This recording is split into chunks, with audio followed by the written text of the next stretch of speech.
অদৃশ্য অবস্থায় কি দোয়া করতে পারেন একজন মানুষ, এই দোয়াটা শিখে নেন, ইনশাআল্লাহ আপনার জীবনের সমস্ত সংকট কেটে যাবে ইনশাআল্লাহ। আমি নিজেও ওই দোয়াটা বেশি বেশি করার চেষ্টা করি। দোয়াটা হচ্ছে, মুসা আলাইহিস সালাম একটা গাছের নিচে হেলান দিয়ে বসলেন, বসে দেখলেন দুইজন মেয়ে দাঁড়িয়ে আছে দূরে, পানি নিতে পারছে না, লোকজন পানি নিয়ে যাচ্ছে, ওরা দাঁড়িয়ে আছে বেচারি। মুসা আলাইহিস সালাম গিয়ে বললেন, কি সমস্যা আপনাদের? এটা নিয়ে আপনারা আবার মেয়েদের সাথে কথা বলার চেষ্টা করেন, ঠিক আছে? তো মাহারাম গায়রা মাহারাম মেনে চলে। তারা বললেন যে আমাদের বাবা অনেক বৃদ্ধ মানুষ, আমরা পানি নিতে পারি না যতক্ষণ না আমাদের কম পানি নিয়ে চলে যায়। মুসা আলাইহিস সালাম তবে একটু বললাম না, ফিজিক্যালি খুব স্ট্রং ছিলেন, থাকে না বডি বিল্ডার, সামনে গিয়ে কথা বলে সরো পানি নিতে দাও, তখন মানুষ একটু মূল্যায়ন করে না। তো মুসা আলাইহিস সালাম এভাবে পানি নিয়ে দিলেন এবং বাছুরদেরকে পানি পান করালেন, করিয়ে গাছের নিচে এসে বসে আছেন। বসে বসে তিনি দোয়া করছেন, এই যে দোয়াটা তিনি দোয়া করছেন, রব্বি, একটা নেক কাজ করলেন, নেক কাজ করলেন না, মানুষের উপকার করলেন, নেক কাজ করে এসে গাছের নিচে বসে দোয়া করছেন, আল্লাহ এখানে তো আমার খাবার পানি বাসস্থান কিছুই নাই, আমি কি করব? রব্বি ইন্নি লিমা আনজালতা ইলাইয়া মিন খায়রিন ফাকির, রব্বি ইন্নি লিমা আনজালতা ইলাইয়া মিন খায়রিন ফাকির। আবার বলেন, রব্বি ইন্নি লিমা আনজালতা ইলাইয়া মিন খায়রিন ফাকির। অর্থ হচ্ছে, হে আল্লাহ, তুমি তোমার পক্ষ থেকে আমার উপরে যে নেয়ামতগুলো দিবে, আমি এর জন্য ফকির হয়ে বসে আছি। আল্লাহ অর্থ বুঝে পড়বেন ভাই, নামাজ রোজা হজ জাকাত যাই করেন আল্লাহর ওয়াস্তে অর্থ বুঝে পড়বেন। অর্থ বুঝে পড়লে আপনার ইবাদতের স্বাদ পাবেন, তৃপ্তি পাবেন, আল্লাহর সাথে কানেকশন হবে, আল্লাহর নূর পাবেন, মাআরিফত পাবেন, সত্য স্বপ্নও দেখবেন তখন ইনশাআল্লাহ। তখন শুয়ে শুয়ে সত্য স্বপ্ন দেখবেন ইনশাআল্লাহ। আল্লাহ পাক তৌফিক দান করে দেন। এবার আল্লাহ পাকের সাহায্য নেমে আসলো, ওই দুই মেয়ের মধ্যে একজন হেঁটে হেঁটে চলে আসছে। এবার এই মেয়ের হাঁটা সম্পর্কেও কোরআন কথা বলেছে, সুবহানাল্লাহ। এই মেয়ে কিভাবে হেঁটে এসেছে এই হাঁটার বর্ণনাও কোরআন দিয়েছে। কোরআন বলেছে এই মেয়ে হেঁটে আসছে লাজুক পায়ে। এখন আপনি এই পুরো ওয়ার্ল্ডের মেয়েদের হাঁটা দেখেন, লজ্জা আছে? তাহলে মেয়েদের সাথে লজ্জা একটা গভীর সম্পর্ক আছে। এই মেয়ে প্রশংসা আল্লাহ পাক কোরআনে করলেন, লাজুক পায়ে লাজুক ভঙ্গিতে অবনত নয়নে সে হেঁটে আসলো। এখন আপনি কেলে যান, গো টু খেল, আপনাদের টুইন টাওয়ারে যান, দেখেন সবার হাঁটা চলা দেখেন। হায়া লজ্জার কোনো বালাই আছে এখানে? আমি গত লেকচারে বলেছিলাম যে আদম আলাইহিস সালাম এবং হাওয়া আলাইহিস সালাম, ইবলিস তাদের সাথে প্রথম যে আচরণ করেছে ওই ফল খাওয়ানোর পরে, সেটা কি? তাদের গা থেকে পোশাক খুলে পড়ে গেছে, মানে নগ্ন করে দিয়েছে আমাদের পিতামাতাকে, মহাবিশ্ব নগ্ন করে দিয়েছে কে? ইবলিস।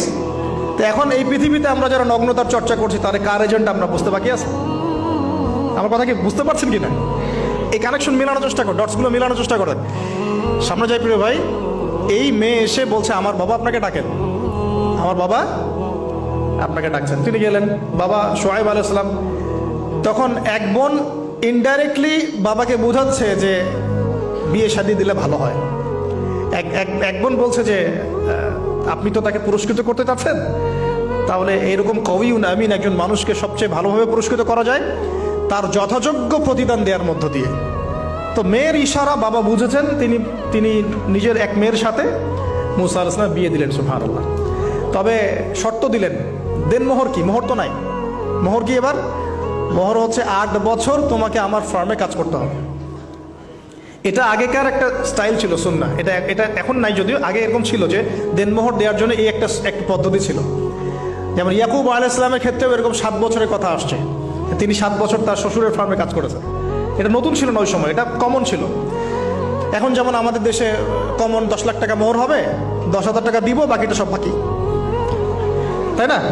তো এরকম আর কি কমন কিছু বিষয় থাকে আর কি। আস্তাগফিরুল্লাহ, মাফ করো। বলবে বাসরাতে, বলবে আমাকে মাফ করে দাও। শুরুতেই নিজের গায়রথহীনতার পরিচয় দিল। আবার এদিকে শ্বশুরের কাছে মাশাল্লাহ মোটা অঙ্কের ডোনেশন নিতে চাচ্ছে, যৌতুক। বিয়ে আমাদের ওখানে মাশাল্লাহ মানে কেনা বেচা, মেয়ে বিক্রি করতেছে আর ছেলে কিনতেছে। এবার 8 বছর পূর্ণ করা হলো, তিনি আরো 2 বছর 10 বছর পূর্ণ করলেন।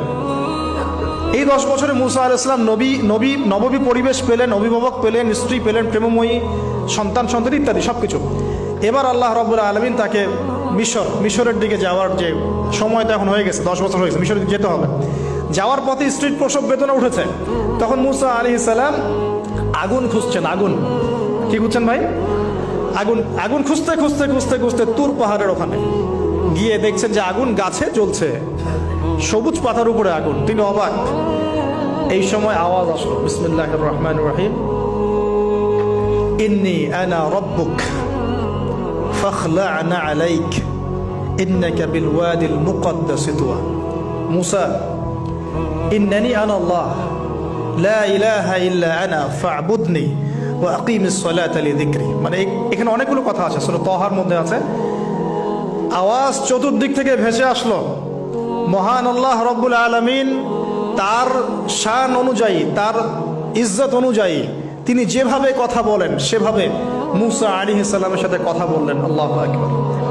বললেন, ইয়া মুসা, হে মুসা, ইন্নানি আনা আল্লাহ, নিশ্চয় আমি আল্লাহ, লা ইলাহা ইল্লা আনা, আমি ছাড়া কোনো ইলাহ নাই, ফা'বুদনি, তুমি আমার ইবাদত করো, ওয়া আকিমিস সালাতা লিযিকরি, আমার ইবাদতের জন্য সালাত কায়েম করো, আমার জিকিরের জন্য সালাত কায়েম করো, আমার স্মরণের জন্য সালাত কায়েম করো।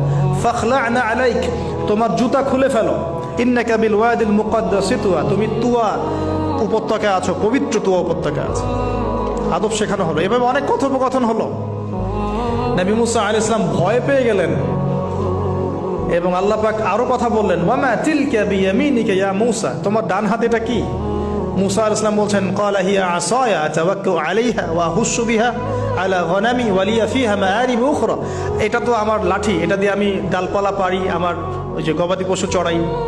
আল্লাহ পাক বলছেন যে এটা ছুঁড়ে মারো, আলকিহা ইয়া মুসা, এটা ছুঁড়ে মারো। ফালকাহা, তিনি ছুঁড়ে মারলেন, ফাইদা হিয়া হাইয়াতুন তাসা, এবং এটা ছোটাছুটি শুরু করলো, বড় একটা সাপ হয়ে গেল। সুবহানাল্লাহ। এগুলো কোনো গাল গল্প নয়, এগুলো আল্লাহ রাব্বুল আলামিনের মুআজিজা, মুআজিজাতুল কুবরা, এটা বড় মুআজিজা।